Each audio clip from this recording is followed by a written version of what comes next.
¿Sabías que en Hechos 4 los apóstoles, después de ser amenazados, no pidieron dejar de sufrir, sino más bien pidieron valor para seguir predicando de Jesús?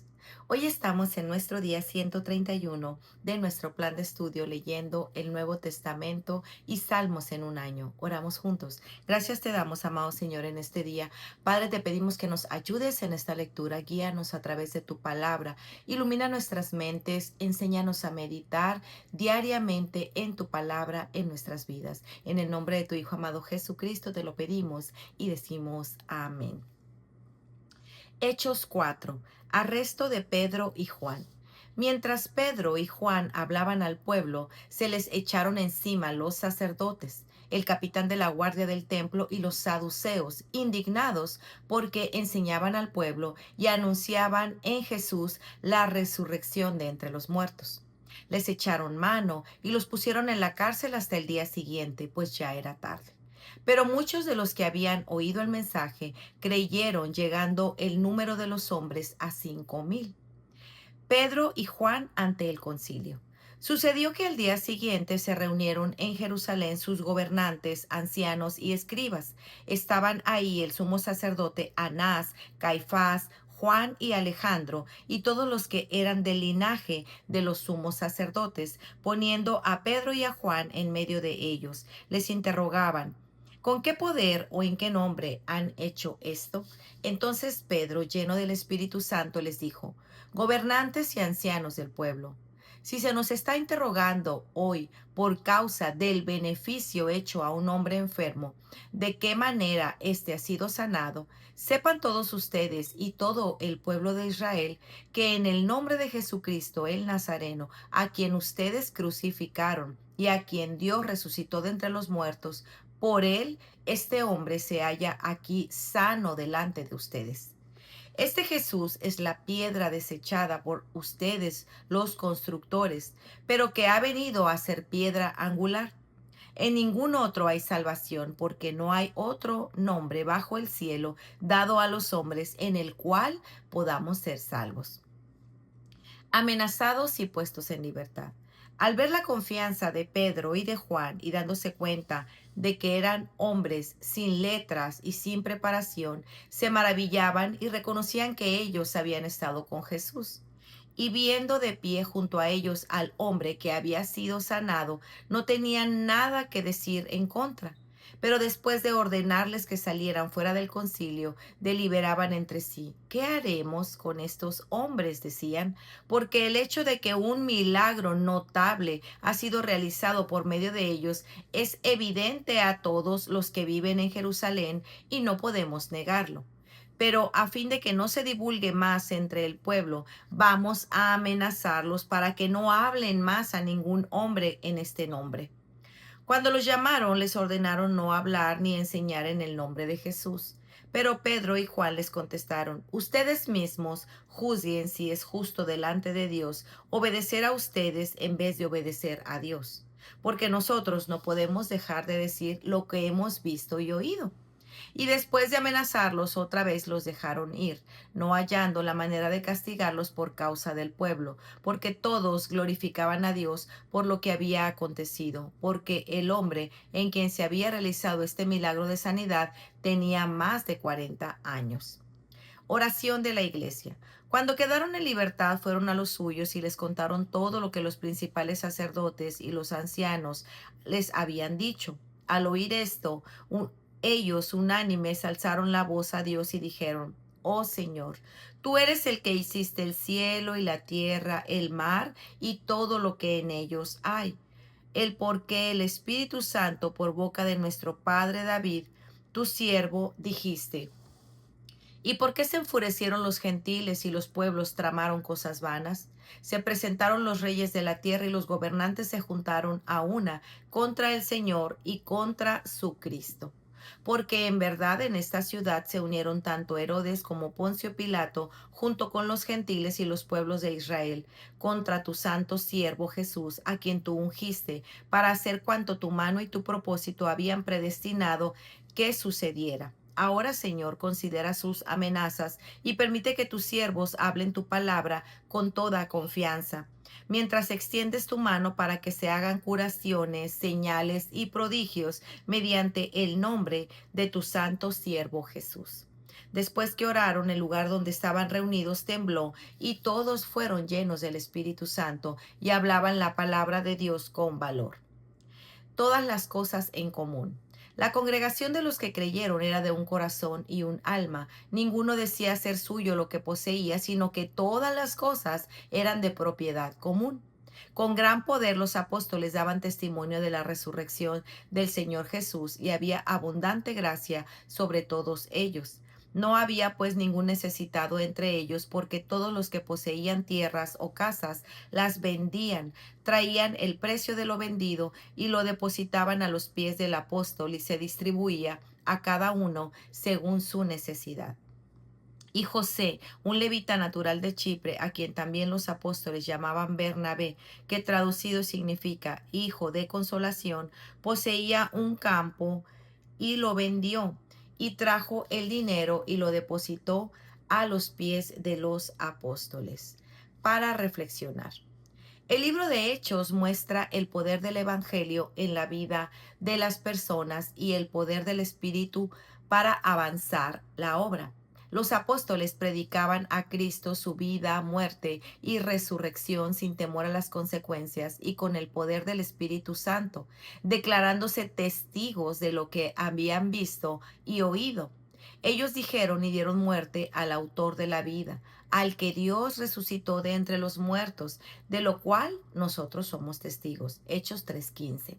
Y como era de esperarse después de la sanidad del hombre cojo, hoy vemos a Pedro y a Juan siendo arrestados y llevados ante los gobernantes, ancianos y escribas de Jerusalén. El mensaje que habían proclamado, la resurrección de Jesucristo, confrontaba directamente a las autoridades religiosas, especialmente a los saduceos, quienes no creían en la resurrección. Lo que para ellos era una amenaza debía ser silenciado, pero lo que para los apóstoles era verdad no podía ser callado. Muchos de los que oyeron el mensaje creyeron, así que el número de personas que habían creído ya era alrededor de 5,000. Entonces los líderes no estaban contentos. Así que cuando están ante el concilio, Pedro, lleno del Espíritu Santo, lejos de defenderse, proclamó con valentía que el hombre había sido sanado en el nombre de Jesucristo, a quien ellos habían crucificado, pero a quien Dios había resucitado de entre los muertos. Él dirigió toda la atención hacia Cristo, afirmando que no había poder ni salvación fuera de él. Al ser cuestionado sobre la autoridad por la cual hacían estas cosas, Pedro citó las Escrituras y declaró: Este Jesús es la piedra que fue rechazada por ustedes los constructores, pero que ha venido a ser la piedra angular, aquel a quienes los líderes desecharon. Dios lo había exaltado como fundamento único y definitivo. Cristo no era una opción más dentro del edificio religioso. Él era la piedra que sostiene toda la obra de Dios. Con una claridad que no dejaba espacio para la neutralidad, Pedro afirmó: En ningún otro hay salvación, porque no hay otro nombre bajo el cielo dado a los hombres en el cual podamos ser salvos. El mensaje era exclusivo y confrontador. La salvación no se encontraba en el sistema religioso ni en la obediencia externa, sino únicamente en Jesucristo.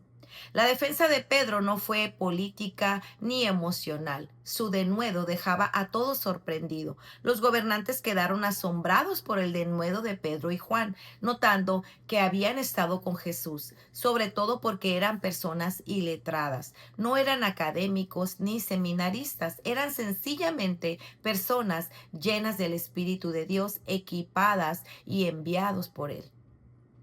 Para mostrar la veracidad del mensaje, Dios continuaba haciendo muchas señales y prodigios por medio de ellos, y ellos a su vez apuntaban a Jesucristo. Aunque no podían negar el milagro evidente, los amenazaron para que no continuaran hablando en el nombre de Cristo. Sin embargo, los apóstoles respondieron con firmeza que debían obedecer a Dios antes que a los hombres.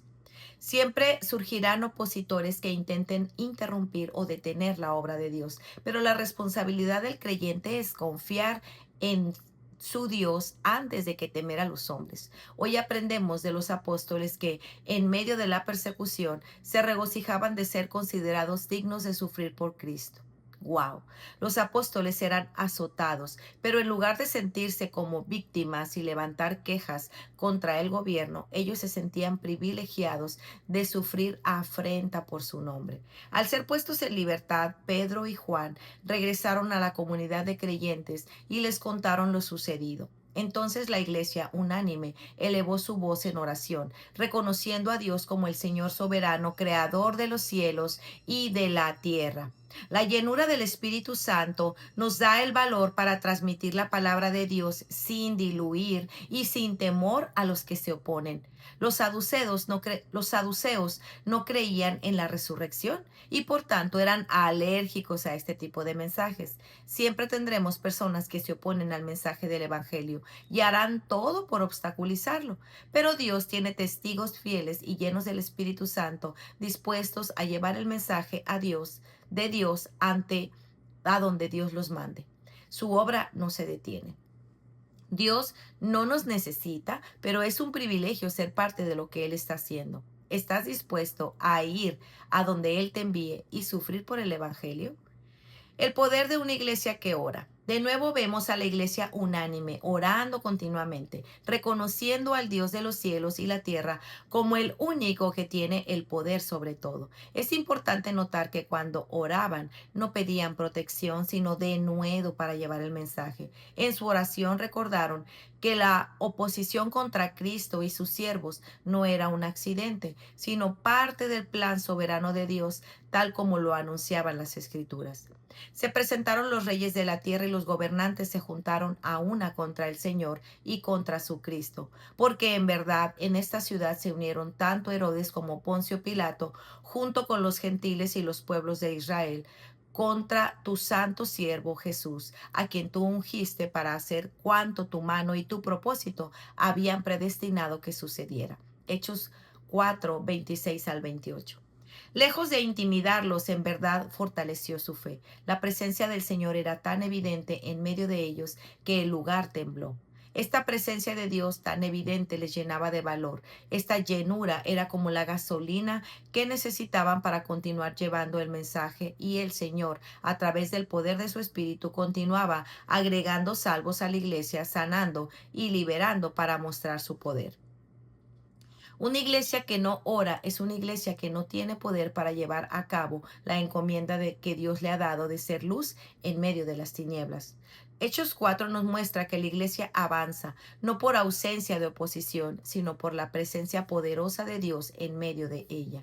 La piedra angular, Cristo, sigue sosteniendo a su pueblo y el Espíritu Santo sigue capacitando a sus testigos para anunciar el Evangelio con fidelidad y denuedo. Dios es el autor de la historia y de tu historia. Puedes descansar en su bondad, su sabiduría y sus planes soberanos para tu vida. Cuando el pueblo de Dios ora reconociendo su soberanía y dependiendo de su poder, Él responde fortaleciendo corazones temerosos y usando a sus siervos para que su nombre sea exaltado. Para meditar, ¿cómo respondemos cuando nuestra fe es confrontada o cuestionada? ¿Buscamos agradar a los hombres o permanecer fieles a Cristo? Pedro presentó a Jesús como la única piedra angular. Hay áreas de nuestras vidas en las que intentamos construir nuestras vidas sobre otros fundamentos. La iglesia oró pidiendo denuedo, no comodidad. ¿Qué suele ocupar el centro de tus oraciones o de mis oraciones hoy en día? Al recordar que Dios gobierna la historia incluso en medio de la oposición, ¿cómo descansa nuestro corazón en su soberanía? Pues muy bien amigos, este ha sido nuestro día 131. Nos vemos el día de mañana. Que el Señor les bendiga grandemente. Hasta pronto. Bendiciones.